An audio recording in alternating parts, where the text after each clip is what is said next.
Bonjour, alors nous allons attendre une minute supplémentaire avant de démarrer, comme il y a beaucoup de connexions qui se font actuellement. Donc on va attendre un tout petit peu plus.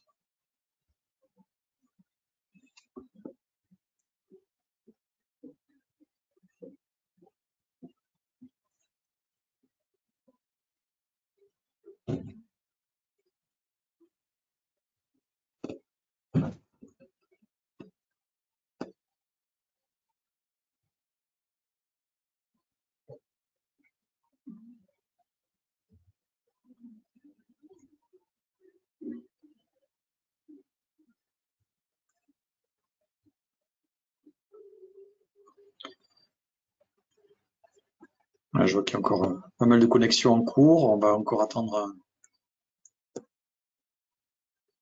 quelques dizaines de secondes avant de démarrer ce webinaire.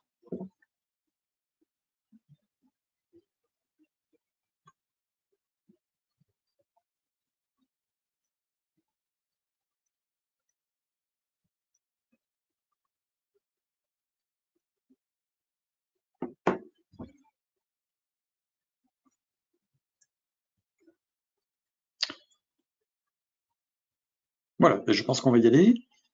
Bonjour. Nous sommes très heureux de vous accueillir dans ce webinaire organisé par Aaron.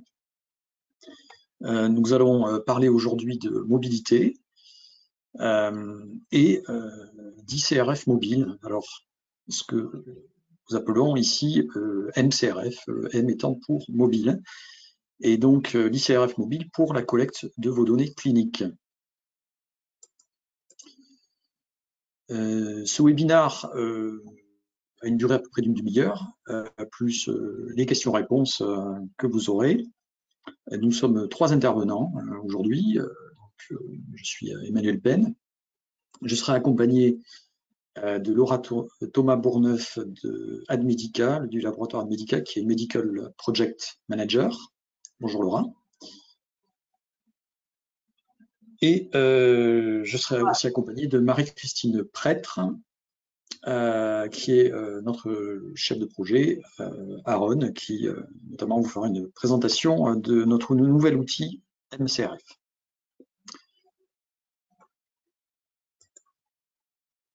Alors, une petite vision de l'agenda. Bien entendu, nous allons nous présenter. Qui sommes-nous, Aaron? Nous allons ensuite parler de la mobilité. Qu'est-ce que c'est que la mobilité?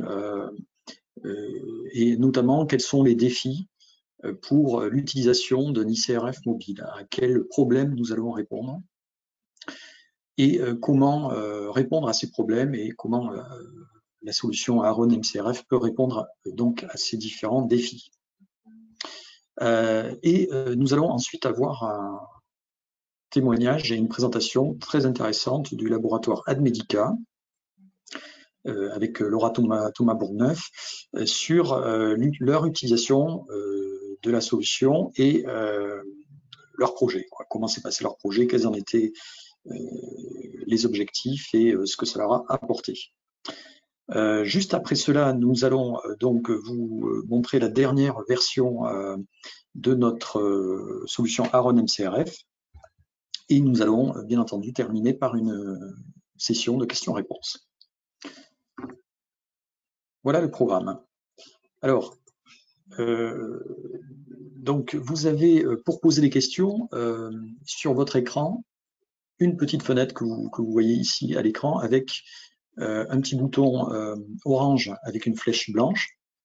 Il vous suffit donc de cliquer sur ce bouton. Vous avez une zone questions qui va apparaître et donc vous pouvez poser vos questions tout au long du webinaire. Ces questions arrivent donc dans une boîte à questions qui seront lues à la fin du webinaire. Et elles seront lues par notre collègue Aniceli Pobo, qui est le responsable commercial d'Aaron.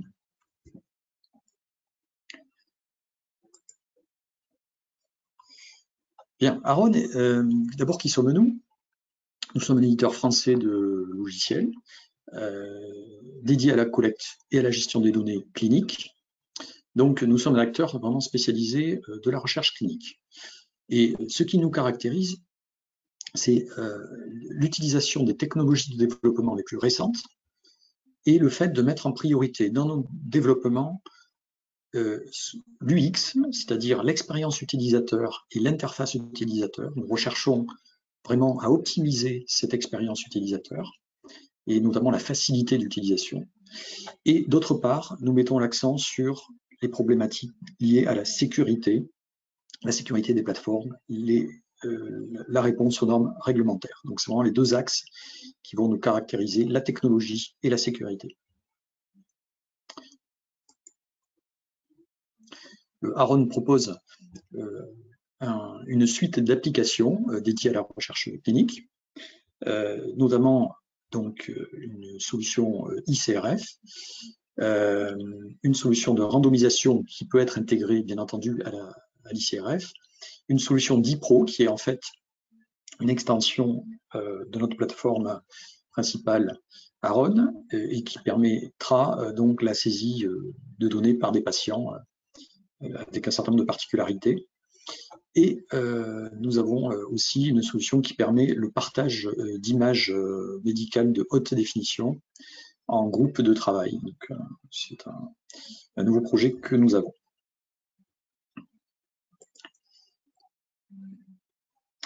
Alors, d'abord, nous allons voir quels sont, en fait, dans le cadre de l'utilisation d'un ICRF dans les centres ou sur le terrain, quels sont les défis, les problèmes auxquels nous devons faire face. Ce qu'il faut voir, c'est qu'il est parfois nécessaire que les données de l'essai clinique soient complétées par l'investigateur pendant l'interrogatoire, ce qui permet notamment d'éviter les ressaisies par une deuxième personne ou des erreurs liées à une mauvaise ressaisie. Alors, pour que cela soit possible, évidemment, il faut que le logiciel utilisé soit bien adapté. Parce que sinon, l'investigateur sera tenté d'utiliser un questionnaire papier et donc une saisie sera nécessaire. Une ressaisie sera nécessaire. Il va falloir aussi éviter un certain nombre d'écueils. Alors, quels sont ces écueils? Tout d'abord, on peut avoir un poste de saisie fixe qui est mal placé, qui est mal situé. Évidemment, le poste de saisie, il n'est pas toujours bien placé pour conduire le questionnaire et effectuer la saisie. Donc, l'endroit idéal, ça peut être dans une pièce non équipée d'un poste fixe, voire parfois au domicile du patient. Donc, il y a d'abord la problématique du poste. Alors, on pourrait penser qu'on peut résoudre cette problématique par l'utilisation, par exemple, d'un PC portable. Mais le PC portable n'est pas toujours pratique. D'abord, il crée un écran entre l'investigateur et le patient, ce qui peut nuire à l'interactivité. Et puis, on peut aussi avoir des problématiques de connexion. On a un autre écueil qui est la difficulté à prendre en main le logiciel et le besoin de formation. Les solutions, en fait, aujourd'hui, il faut qu'elles soient hyper intuitives et elles ne doivent pas demander de formation spécifique. L'expérience de l'utilisateur, il faut qu'elle soit agréable. Sinon, on risque de voir l'ICRF peu ou pas utilisé par une partie des centres ou des utilisateurs. Un autre écueil qu'on peut avoir, c'est eh bien, la multiplicité des appareils et des technologies. Parce qu'on se dit on peut utiliser les solutions sur PC, sur un PC portable, sur une tablette, sur un smartphone, ou même sur certains objets connectés. Pourquoi pas, à partir du moment où on a un écran. Or, la plupart des solutions ICRF aujourd'hui, souvent ne sont disponibles que pour le format PC. Et donc, parfois, elles demandent, si on veut l'utiliser sur ces différents supports, par exemple sur un smartphone, sur une tablette, ça demande souvent une adaptation coûteuse. Un autre problème qu'on va avoir, ce sont des problèmes de connexion. On peut avoir des problèmes de connexion depuis les différents appareils, surtout dans certaines zones, y compris des zones intérieures au bâtiment, certaines zones de l'hôpital par exemple, ou même enfin, certains endroits en extérieur. Donc en fait, voilà toutes les problématiques que nous avons. Les conséquences, évidemment, c'est d'abord que La saisie sur un ICRF, elle peut ne pas être pratique, elle peut ne pas être intuitive, et donc les ICRF tout simplement ne seront pas saisis directement avec le patient, ils vont rester sur papier, ils seront ensuite ressaisis par des techs, parfois avec beaucoup de retard et avec un risque d'erreur accru. Donc en fait, on va évidemment essayer de répondre à tout ça grâce à la mobilité. Alors comment une solution MCRF de type mobile CRF aide à résoudre ces problèmes? Tout d'abord, cette solution, il faut qu'elle soit multiplateforme nativement. Qu'est-ce que ça veut dire? Ça veut dire que les écrans ils doivent s'adapter aux différents supports automatiquement, tablettes, smartphones, etc., sans nécessiter une adaptation ou un développement. Y compris, ils doivent pouvoir s'adapter aussi à des appareils personnels. Un smartphone, par exemple, votre smartphone personnel. L'application aussi, il faut qu'elle puisse gérer le mode déconnecté en cas de zone non couverte par les réseaux. Bien entendu, ça doit se faire de manière transparente pour l'utilisateur. Il ne faut pas qu'il y ait une procédure de connexion-reconnexion. Il faut que ce soit absolument transparent. Deuxième élément, c'est que nous allons rechercher la simplicité maximale. La solution MCRF ne doit pas être un programme différent ou à part du ICRF. C'est tout simplement une version mobile de l'ICRF. Un seul paramétrage et donc un seul budget. Un point important, c'est qu'il faut aussi éviter ce que tout le monde nous connaissons avec notre smartphone, c'est les apps que l'on télécharge sur l'App Store ou sur l'Android, l'équivalent sur Android.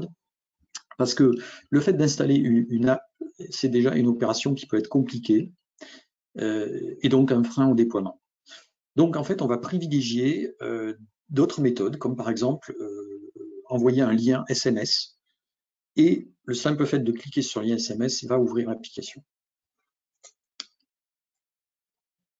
Un autre point important, c'est l'intuitivité.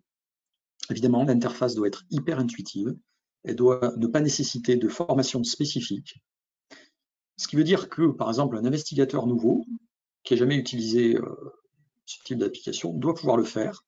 Ça peut être un de ses remplaçants aussi, un remplaçant de pouvoir utiliser l'interface sans formation spécifique. C'est aujourd'hui l'objectif de ces logiciels. Enfin, dernier point, l'application doit être sécurisée, même si elle est mobile, il faut ne pas transiger sur la sécurité, et notamment avec un hébergement certifié HDS, hébergement de données de santé, et un chiffrement des données, des signatures, etc. Tout doit être sécurisé comme si on utilisait dans les mêmes conditions que si on utilise sur l'application sur un PC classique.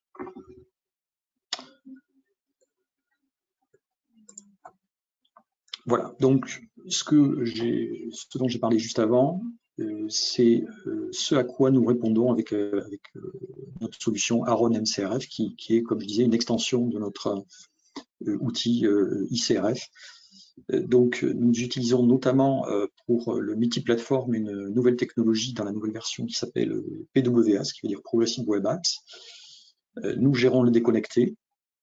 Nous avons une interface utilisateur, évidemment, qui est très simple, très agréable à utiliser. Et l'environnement que nous proposons est hyper sécurisé, donc nous sommes notamment sur une certification de type HDS, hébergement de données de santé. Voilà, donc je vais maintenant laisser la parole à Laura Thomas Bourneuf pour un retour d'expérience du laboratoire Admedica. Laura.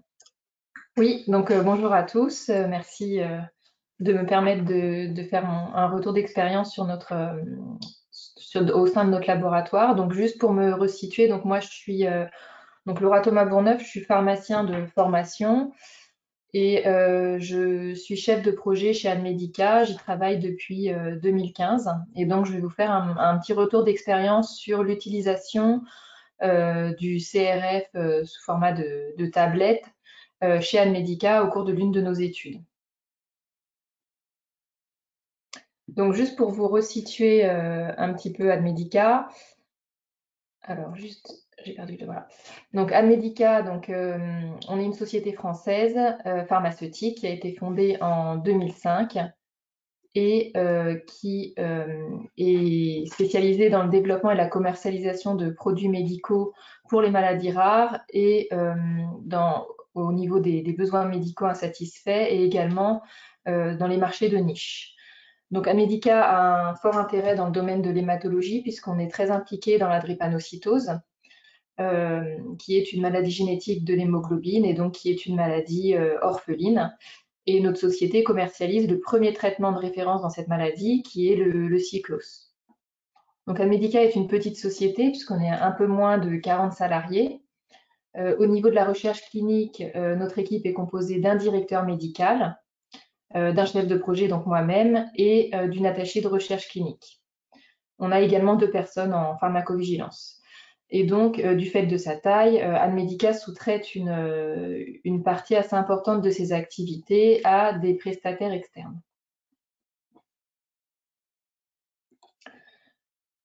Donc, le projet initial qui nous a amené à travailler avec Arone, donc suite à l'obtention de l'AMM du cyclos, l'Agence européenne du médicament a demandé, dans le cadre du plan de gestion de risque, à Admedica de suivre l'utilisation en vraie vie du traitement, donc du cyclos. Et c'est dans ce cadre que Admedica a réalisé une étude de cohorte qui a duré 10 ans, de 2009 à 2019. Donc l'objectif était vraiment de suivre en vraie vie l'utilisation de cyclos et de suivre surtout la sécurité d'utilisation du produit. Donc cette étude a inclus 1906 patients en France, en Italie, en Allemagne et en Grèce, dans un nombre très important de centres, puisqu'on avait à peu près, on avait 62 centres répartis en Europe, dont la majorité était en France. Et donc, cette étude, on a utilisé l'ICRF d'Arone. On a eu une très, très grosse base de données, puisque cette étude nous a permis de collecter un peu plus de 15 000 événements indésirables et un peu plus de 270 000 données biologiques. Donc, une très grosse base de données. Et ces données nous ont servi à monter un dossier d'AMM auprès de la FDA et d'obtenir l'AMM du cyclos aux US. Donc, suite à ce projet initial, on a eu, comme je vous l'ai dit, beaucoup d'informations sur cette base de données, mais il nous manquait quand même des données sur la tolérance à très long terme de notre produit, donc sur des événements rares et sur des événements d'intérêt. Donc, on a souhaité mettre en place une deuxième étude qui s'appelle Extension, enfin qui est une étude d'extension. Dans cette étude, donc, il est possible d'inclure des nouveaux patients, mais on inclut également des patients qui proviennent de la première étude. Donc, on a un transfert des données depuis cette première base vers notre nouvelle base de données. Et donc, étant donné qu'on a très peu d'événements, on a quand même peu d'événements à collecter puisqu'on se focalise vraiment sur des événements rares et des événements d'intérêt, on collecte des données une fois par an. Donc, bien sûr, on a le CRF électronique via l'ordinateur, mais en plus, on a décidé de mettre en place un CRF, un MCRF, donc via une tablette. Donc, pourquoi on utilise donc c'est la diapo, voilà, c'est celle-ci. Pourquoi on a choisi d'utiliser une tablette? Donc tout simplement parce qu'il est très important pour nous dans cette étude que l'investigateur se positionne sur le lien entre l'événement qui se produit et notre produit. Donc le lien entre un événement et le cyclos. Et donc il fallait qu'on implique vraiment les investigateurs, sachant qu'il y a quand même peu de données à rentrer, donc ils peuvent avoir un petit peu de temps pour compléter nos données. Et donc, on a décidé d'utiliser cette tablette, donc, qui est à destination uniquement des investigateurs. L'objectif, c'est qu'ils complètent les données de leurs patients lors de leur consultation, étant donné qu'il y a peu de données, et donc qu'ils puissent emmener cette tablette partout lors de leur consultation. Donc, c'est un gain de temps pour l'étude, mais c'est également une économie de ressources parce qu'on ne va pas demander à des ARC ou à des techniciens de saisir les données. On ne va pas non plus faire venir un technicien extérieur à l'hôpital pour aller saisir les données. C'est l'investigateur qui va les saisir lui-même. Donc cette tablette, pourquoi on a choisi une tablette plutôt qu'un téléphone? Donc tout simplement parce que cette tablette, elle doit rester auprès du clinicien, donc elle va rester potentiellement sur son bureau. Il faut qu'il puisse la retrouver facilement, donc quand même qu'elle ait une taille un petit peu plus grande qu'un téléphone qui peut se perdre plus facilement. En plus, étant donné qu'il va y saisir des données de CRF, il faut que l'interface soit tout de même assez grande pour qu'elle soit visuelle et également vivante. Et donc, ça se prêtait plus à une tablette.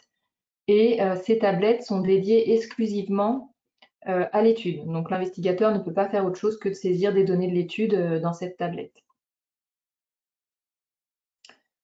Donc, je vous ai mis quelques copies d'écran de notre tablette. Donc ici, vous pouvez voir la page principale. Donc, quand l'investigateur va se connecter à la tablette, nous, on a choisi de lui faire apparaître quelques instructions sur l'étude. Donc, comment utiliser la tablette, quels sont les contacts, s'il y a un problème avec l'utilisation de la tablette, qui l'investigateur peut contacter. Il a également une vue d'ensemble sur le nombre de patients inclus dans l'étude, mais également sur le nombre de patients inclus dans son centre, et puis sur le nombre de patients qu'il doit prochainement suivre pour cette étude. Donc ensuite, l'investigateur va pouvoir aller voir les patients inclus dans son centre, donc en allant sur Patient List. Et là, on va avoir cet écran qui va apparaître. Donc c'est très visuel, comme vous pouvez le voir. On a l'ensemble des numéros de patients. Donc nous, on a choisi de faire apparaître la date de naissance, le sexe du patient et est-ce qu'il provenait de notre première étude ou non. Et vous aurez également un code couleur pour avoir des informations sur le statut des données. Ensuite, vous pouvez aller voir toutes les visites ou bien saisir une nouvelle visite. Et donc, quand vous rentrez dans une visite, donc vous allez avoir l'écran suivant qui va apparaître. Donc vous pourrez compléter les différents onglets, donc avec les différentes informations qui sont collectées dans l'étude. Donc nous, c'est une étude avec assez peu d'informations, comme je vous l'ai dit. Donc les événements principaux qu'on cherche à collecter. Et pour passer d'une information à une autre, il a juste à aller sur le Next qui est en bas de la page pour compléter la suite des données de l'onglet. Donc voilà, c'est vraiment très intuitif, très facile d'utilisation et très visuel pour l'investigateur. Donc normalement, ça devrait être complété très rapidement. Donc pour terminer, les bénéfices qu'on a à utiliser cette tablette, donc comme je vous l'ai dit, c'est bien sûr d'impliquer l'investigateur, mais c'est également, donc cette tablette est connectée à la 4G, donc l'investigateur n'a pas besoin de se connecter au Wi-Fi de son hôpital, on sait que c'est souvent difficile, donc là il a accès directement à la 4G. Également, si jamais il n'y a pas de 4G là où il se trouve, donc ça peut arriver, hein, des fois dans certains bureaux il n'y a pas toujours la 4G, il peut saisir ces données, il peut les consulter et il pourra, dès qu'il sera connecté à la 4G, les transférer vers la base de données. Et donc toutes ces données sont centralisées au sein d'une même base. Donc on retrouve les données qui sont saisies dans le CRF via l'ordinateur, donc dans l'ICRF, et les données qui sont saisies via la tablette, donc le MCRF, se retrouvent toutes au sein d'une même base de données. Et l'investigateur, bien sûr, a accès à ces données n'importe où, n'importe quand. Donc, il peut se connecter à n'importe quel ordinateur, il aura un mot de passe, un chemin d'accès pour aller au CRF, un mot de passe et un login, bien sûr, pour pouvoir se connecter. Donc, bien sûr, il faut que les données soient exactement les mêmes entre ce CRF électronique et ce qu'on retrouve sur la tablette, donc le MCRF. Et donc, pour ça, on a bien personnalisé à 100% les formulaires, afin qu'ils respectent le cahier des charges préétabli. Donc, on retrouve exactement les mêmes informations dans le CRF et dans la tablette. Également, il y a des mises à jour, bien sûr, comme pour tout appareil électronique. Donc, ces mises à jour sont faites à distance et donc restent assez transparentes pour l'investigateur. Donc voilà pour ma partie. Pour conclure, donc l'avantage vraiment qu'on a à l'utilisation de cette tablette, parce que c'est en cours, hein, on a démarré à la fin de l'année dernière. Et ce qu'on voit, c'est vraiment une implication des investigateurs. Donc, bien sûr, tous les investigateurs ne vont pas s'impliquer, n'auront pas forcément le temps. Certains investigateurs n'auront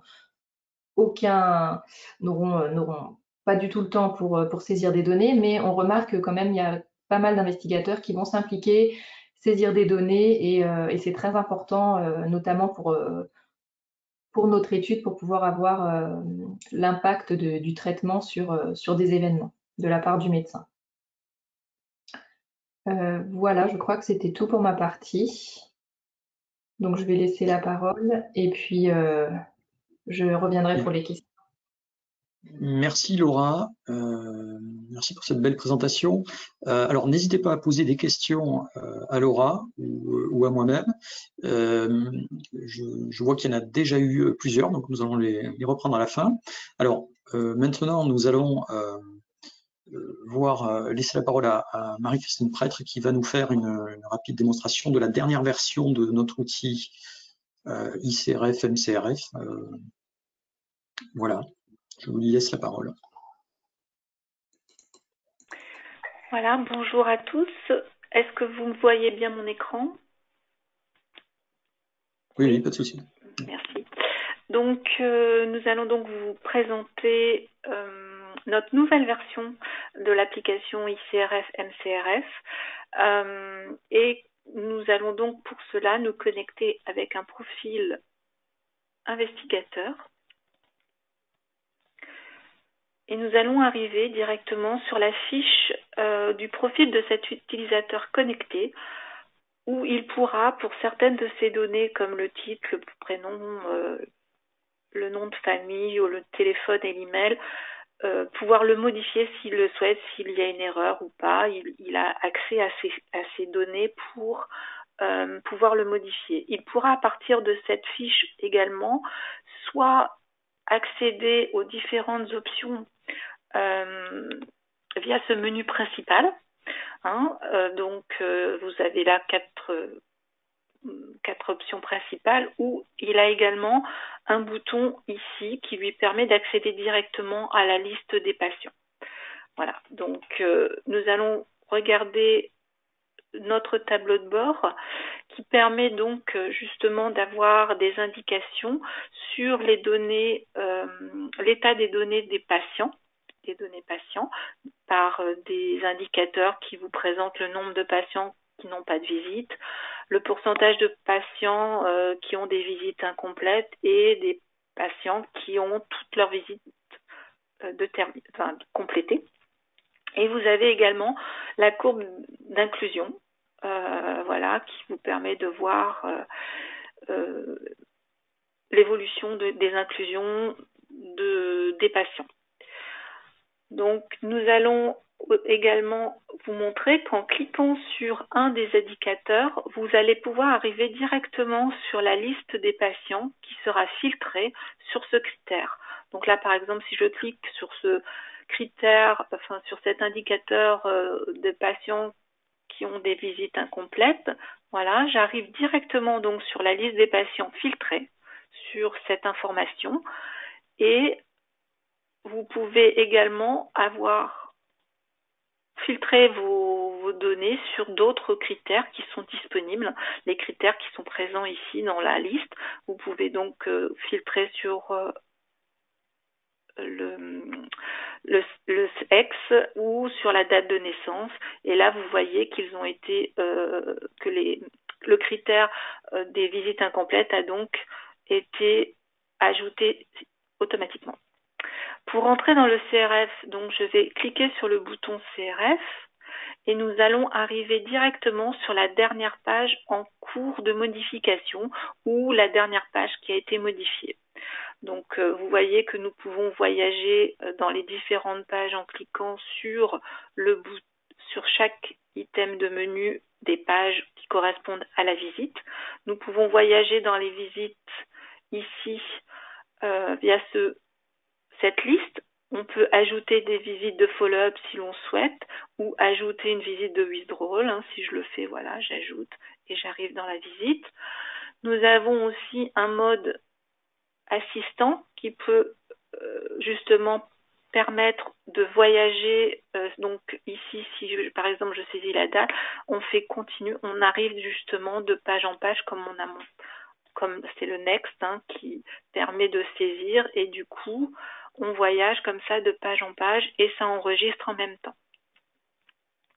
Nous avons aussi ici un petit drapeau qui vous permet de passer d'une langue à une autre si votre étude est multilingue. Nous ici, dans la démo, nous avons 2 langues disponibles, le français, l'anglais. Donc vous allez voir que si je clique sur le drapeau français, vous avez donc toute l'application est en français. Et là, si je reclique en anglais, on repasse en anglais. Voilà, donc c'est très facile d'utilisation. Et nous avons ici que 2 langues, mais si vous le souhaitez, vous pouvez avoir autant de langues que vous le souhaitez. Hein, c'est multilingue. Il suffit juste que vous nous fournissiez les traductions pour le CRF pour que tout soit adapté. Nous allons maintenant vous montrer que notre application est responsive, c'est-à-dire que si je réduis ma fenêtre à la taille d'un smartphone, voilà, donc vous voyez que tous les composants ont été retaillés correctement, vous ne perdez aucune information. Tout est disponible à la taille de l'écran. Les boutons ont été repositionnés, les composants de la page également. Le menu des pages a été transformé en liste et vous pouvez voyager comme ça dans les pages. La liste des visites, elle, n'a pas changé, elle est toujours de la même façon. Et vous pouvez accéder au menu principal en cliquant sur ce petit icône où vous avez donc toutes les options du menu principal qui se trouve ici, en cliquant sur cette icône. Nous allons revenir en mode moniteur PC et je vais vous montrer maintenant notre option monitoring qui permet donc de lister tous les messages d'erreur qui ont été générés à la saisie, puisque nous avons un maximum de contrôles automatiques qui peuvent être paramétrés à la construction du CRF. Donc, vous voyez que là, j'ai plusieurs messages. Là, c'est une valeur requise, une valeur qui doit être comprise entre une certaine borne qui ne correspond pas. Ou voilà. Donc, du coup, si je clique là sur cette message d'erreur, vous allez voir que j'arrive directement à l'endroit où l'erreur est générée. Donc là, vous voyez, je suis sur le patient 2. Donc ici, je vais cliquer ici sur le message et vous allez voir que j'arrive bien sur ce patient 2 et que j'arrive bien à l'erreur indiquée. Donc je peux facilement modifier mon erreur de saisie et maintenant l'erreur est valide. Si je fais ça et que je reviens sur le monitoring, vous voyez que pour le patient 2, cette erreur a été modifiée. Par contre, il en reste une autre, voilà, pour la follow-up visite. Et c'est pareil, je peux à nouveau la changer, je reviens et normalement, je ne devrais plus avoir d'erreur. Voilà, tout est automatique. Voilà, donc j'ai terminé ma démonstration. Vous pouvez, je vais donc redonner la parole à Emmanuel.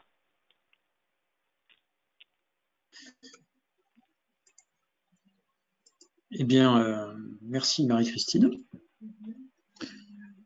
Voilà, donc je vois que vous avez posé plusieurs questions. N'hésitez pas à en poser d'autres. Donc on va passer à la séance de questions-réponses. Je vois notamment qu'il y a beaucoup de questions sur le thème des données sources. Voilà, donc Anissé, qui est Anissé Lipobo, qui est notre responsable commercial, va faire le monsieur question. Voilà, alors je vous rappelle que vous avez la possibilité de poser des questions si vous ne l'avez pas fait via l'interface que vous voyez ici à l'écran. Voilà, ben Anissé, je vous propose de nous donner les premières questions. Merci Emmanuel. Voilà, donc il y a plusieurs questions. Nous allons faire au mieux pour y apporter une réponse. Cependant, si nous ne parvenons pas à le faire dans le temps qui nous est imparti, sachez que nous reviendrons vers vous par email. Vous pourrez toujours revenir vers nous si vous avez des questions après coup. Et nous nous ferons un plaisir d'y apporter une réponse exhaustive. Alors, les questions sont vraiment nombreuses. La première ira à Laura Laura, donc c'est une question de Amadou Camara. Dans votre étude, quelle est l'utilité de l'ARC? De l'attaché de recherche clinique. Donc, dans notre étude, effectivement, j'ai parlé de TEC ou ARC parce que dans les centres, parfois les ARC rentrent directement les données dans le CRF électronique. Donc, les ARC, nous, dans le cadre de notre étude, ils nous aident. Enfin, c'est surtout une aide aux investigateurs, hein. C'est des personnes qui vont les aider à rapporter toutes les données. On a également un petit peu de contrôle qualité des données, donc c'est-à-dire que on a des ARC externes à l'hôpital qui vont venir sur centre pour vérifier que les données collectées correspondent bien à ce qui se trouve dans les données sources. Voilà, après, donc on a un petit peu de monitoring sur cette étude, même si c'est une étude non interventionnelle. Merci Laura. Voilà. Nous allons passer à la question suivante. Cette fois-ci, c'est une question de Venceslas. Alors la question est, comment gérez-vous la problématique des données sources si tout est saisi directement dans le MCRF? Alors c'est une question qui s'adresse à Oui. Marie-Christine ou Emmanuel. Je pense que c'est plutôt à Laura, parce que Aussi, c'est à plutôt Laura, lié à l'étude, je pense. Ouais. Ouais, Oui. je pense que c'est pour moi la question. Donc effectivement, les données sont pas saisies directement forcément dans le MCRF. Donc nous, il faut savoir que c'est une étude non interventionnelle, donc on ne va pas demander aux médecins de faire des examens spécifiquement pour notre étude, ni de collecter des données biologiques spécifiquement pour notre étude. Donc, ce qui se passe, c'est qu'en fait, on va aller dans le dossier médical, on va vérifier si, par exemple, on regarde les cancers, donc on va vérifier si un cancer a été reporté dans l'année écoulée dans le dossier médical. Si ce n'est pas le cas, effectivement, le médecin aura reporté non dans la tablette. Donc, ce qui peut se passer, c'est que le médecin en consultation peut utiliser la tablette et reporter directement les réponses aux questions.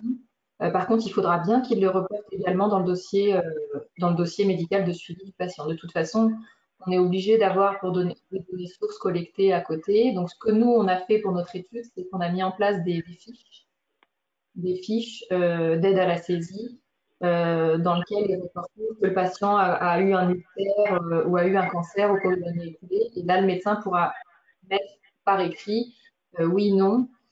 Si oui, quel est le lien au produit, et bien signer cette fiche, la dater. Donc, c'est très important, effectivement, d'avoir ces données. Donc, c'est un petit peu un double travail pour le médecin. Et dans le cadre de la recherche clinique, on est obligé d'avoir les données sources sous format papier. Donc voilà, je ne sais pas si c'est assez clair, mais effectivement, on ne peut pas J'ai une utiliser. question subsidiaire, Laura, dans cette lignée-là. À quel moment, idéalement pour vous, se fait le remplissage sur la tablette? À quel moment de l'interaction avec le patient? Idéalement, c'est en consultation ou juste après la consultation. Donc, idéalement, c'était vraiment pour que ça aille vite et c'était surtout pour que le médecin remplisse lui-même les données et qu'il se positionne sur le lien entre le produit, entre l'événement et notre produit. On sait que si le médecin il pourra le compléter effectivement sur nos fiches d'aide à la saisie, mais on sait que potentiellement on a pas mal de cas où c'est pas fait. Alors que là, le fait qu'il soit impliqué dans la collecte des données via cette tablette, ça fait qu'il s'implique aussi et qu'il va compléter les fiches à côté des données sources, quoi. Donc idéalement, c'est quand même en consultation. Étant donné que c'est destiné qu'aux médecins, c'est pas une tablette qui peut être complétée par un technicien de recherche clinique. Donc ça va pas être complété normalement pas à distance des consultations. Donc le médecin peut potentiellement le soir, une fois qu'il a fait ses consultations, compléter les données pour ses patients. Très bien. Alors, les questions suivantes. Alors, vous êtes très sollicité, hein, Laura. J'ai plusieurs questions pour vous. Alors, encore une question de Audrey Charlier. Alors, bonjour. Le fait de proposer cette MCRF aux investigateurs n'entraîne-t-il pas le risque que les données soient directement rentrées dans le MCRF et non sur le dossier source patient? Si, tout à fait. Donc, tout à fait. Ça, c'est un risque, effectivement. Et c'est pour ça que nous, on est en communication. Après, nous, c'est une maladie qui est quand même assez rare et pour laquelle on est assez impliqué avec les médecins. On connaît bien les médecins. Donc, on est en communication avec directement avec les médecins, mais également avec leur attaché de recherche clinique. Et donc, on communique vraiment sur l'importance de reporter toutes les informations dans les données, dans les dossiers sources. Et c'est pour ça qu'on a mis en place ces fiches. Et on sait que dès qu'il y a un événement, en tout cas, dès qu'un événement est rapporté dans notre étude, nous, on va aller communiquer avec les centres pour savoir s'ils ont bien complété ces dossiers, ces documents sources, sachant qu'on attend peu d'événements dans notre étude. Mais une étude pour laquelle il y aurait plein d'événements, ce serait peut-être un petit peu plus délicat. Il faudrait vraiment que le médecin soit éduqué à compléter également les données, les dossiers sources patients.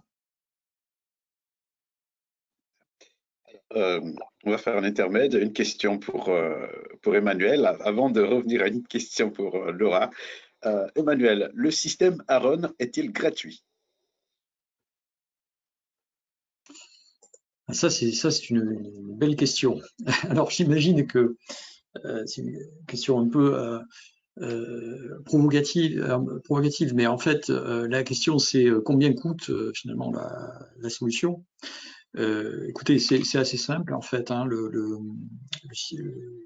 la solution Aaron est une solution en mode abonnement. Donc en fait, vous avez un abonnement qui va dépendre de ce que vous mettez dedans, des différentes options logicielles que vous mettez dedans, et de la taille de votre étude. On a plusieurs gammes d'abonnements suivant que vous avez plusieurs études, multicentres, etc. Donc l'abonnement s'adapte en fait à votre étude, et ensuite on a un coût de setup, hein, ou de mise en place, voilà, qui est par projet. Voilà, c'est quelque chose de très simple. On peut vous faire une proposition très rapidement dans la journée si vous avez besoin. Très bien. Merci Emmanuel. J'espère que c'était une question de Amadou. J'espère que il a, en tout cas, que la réponse lui est satisfaite. Dans tous les cas, si vous avez des questions en plus, n'hésitez pas à revenir vers nous par email. Voilà. Une autre question, donc, quelle différence entre un ICRF et un MCRF? Alors, je vais répondre aussi, parce qu'en fait, ça faisait partie du début de la présentation que j'ai faite. Ce que j'ai dit finalement, c'est que dans l'idéal, la mobilité n'est qu'une extension en fait d'un logiciel qui est à la base utilisé sur un PC ou un PC portable. La mobilité ne fait qu'étendre en fait ce logiciel et donner la possibilité de l'utiliser sur n'importe quel support.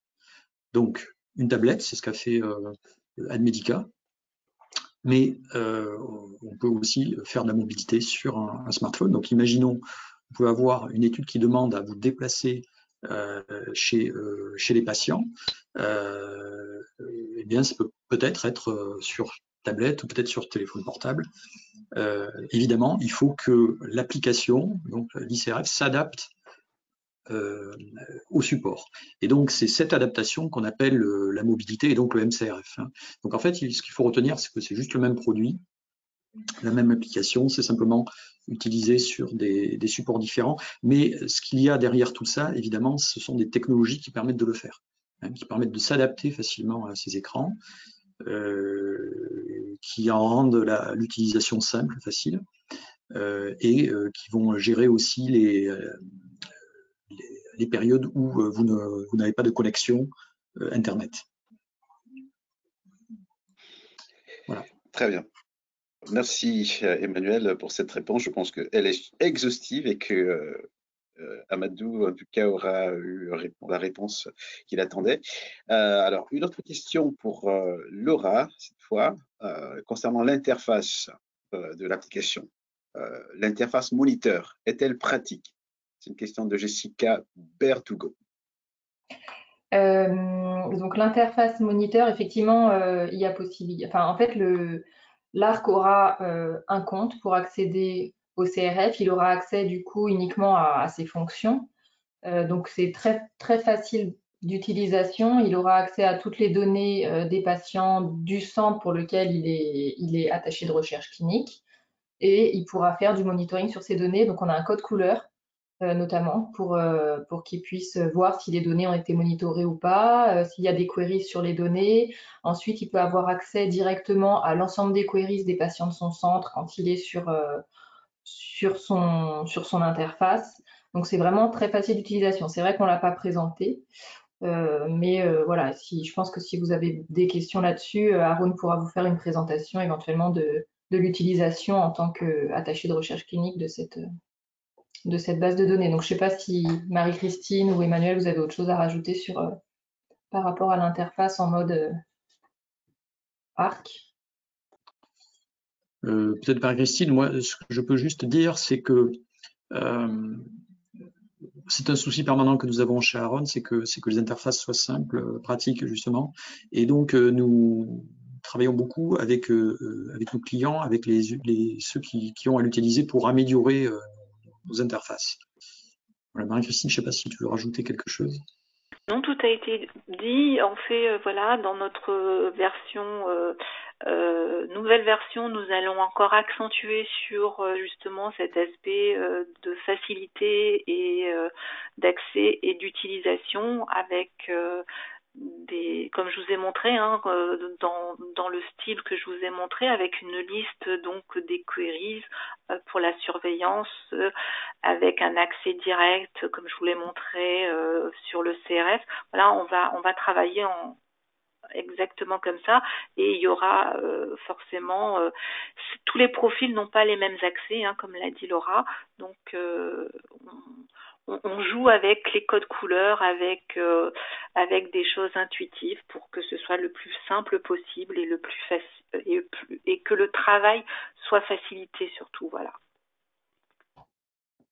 Bien, merci. Alors, je tiens à rappeler à l'assistance, aux participants que il est toujours possible, parce que là c'était une découverte, une démo découverte, hein, donc non exhaustive, mais il est toujours possible, si vous le souhaitez, à la demande, d'organiser un meeting de démo vraiment exhaustive, où vous pourrez voir tous les aspects, toutes les interfaces de l'application et poser toutes les questions que vous souhaitez, en tout cas, qui vous permettent de découvrir notre application, et même celle dont Emmanuel a parlé, que vous n'avez pas pu voir en démo aujourd'hui.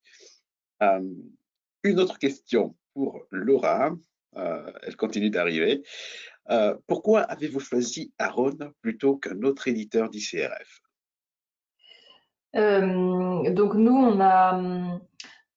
on a commencé à travailler avec une autre société initialement sur la première étude, donc qui avait démarré en 2009, et c'est vrai que le CRF n'était pas vraiment adapté. On a eu pas mal de difficultés, donc ensuite on a fait le transfert de cette base de données chez Aaron et on a mis en place donc un CRF qui nous a permis déjà de coller. C'est une très grosse base de données.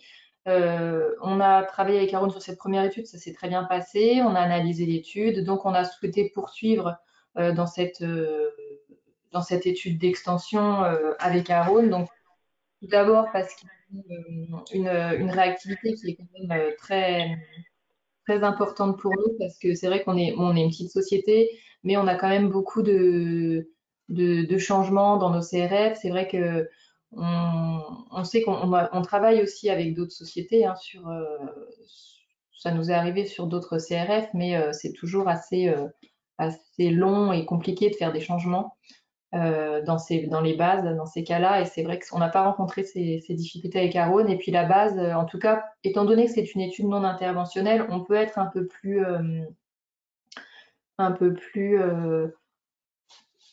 disons qu'on peut aller un peu plus dans des choses un peu plus originales au niveau du CRF. Donc on vous l'a pas présenté, mais notre base sous format informatique, donc sous format sur l'ordinateur, elle se présente sous forme d'une marguerite, et chaque pétale de marguerite correspond à une donnée, enfin correspond à un événement qu'on cherche à collecter. Donc c'est vraiment très visuel, et je sais que c'est apprécié des investigateurs, et donc voilà, la collaboration se passe très bien, et donc c'est pour ça qu'on a choisi de rester sous ce CRF qui nous plaît beaucoup.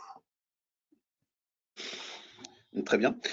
Justement, il y a des questions qui remontent, en tout cas, dans cet ordre d'idées, Laura, concernant donc votre rapport au support technique, notamment de Aaron.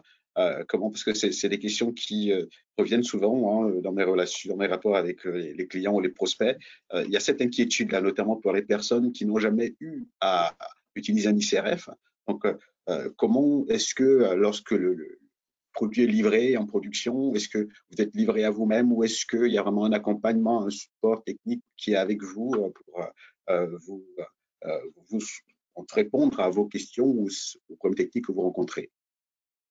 Oui, non, il y a un support qui est très important et dès qu'on a un problème, on est aidé. Enfin, Marie-Christine pourra vous le dire, on l'a beaucoup sollicité et elle a toujours été très réactive et les changements qu'on a voulu faire ou les problèmes qu'on a rencontrés ont été résolus tout de suite. Donc, non, très très réactif et on n'est pas laissé comme ça tout seul à l'utilisation du CRF. Merci Laurent. Laura, alors le temps, il y a beaucoup de questions qui arrivent, mais le temps est limité malheureusement. On a atteint la limite de temps qui nous était imparti. Donc on va arrêter là les questions. Cela dit, nous reviendrons vers vous pour apporter les réponses des questions auxquelles nous n'avons pas pu répondre dans le temps qui dans nos dispositions. Et puis, en même temps, n'hésitez pas à poser vos questions par email, vous avez notre contact, ou à solliciter une démo plus exhaustive de nos solutions logicielles. Donc, je vais rendre la main à Emmanuel pour la conclusion. Merci Anissé. En guise de conclusion, je vais tout simplement vous remercier pour avoir assisté à ce webinaire. On espère qu'il vous a intéressé. Donc toutes nos solutions, bien entendu, peuvent vous être présentées, comme a dit Anissé. On peut surtout essayer de comprendre un petit peu mieux quels sont vos enjeux et vos objectifs pour vos études cliniques et tenter d'y répondre. Voilà, je voudrais surtout remercier Laura Thomas-Bourneuf et Admedica pour leur témoignage et puis pour nous faire confiance. Voilà, merci beaucoup. Je voudrais aussi, bien entendu, remercier mes collègues Anis Lipobo, Marie-Christine Prêtre et celle sans qui ce webinaire n'aurait pas été possible, Manon Gravero, qui est notre faiseuse de webinaire. Merci beaucoup. Voilà, donc je vous souhaite à tous une très bonne journée et à très bientôt. Merci. Merci, au revoir. À tous. Merci, au revoir. Au revoir.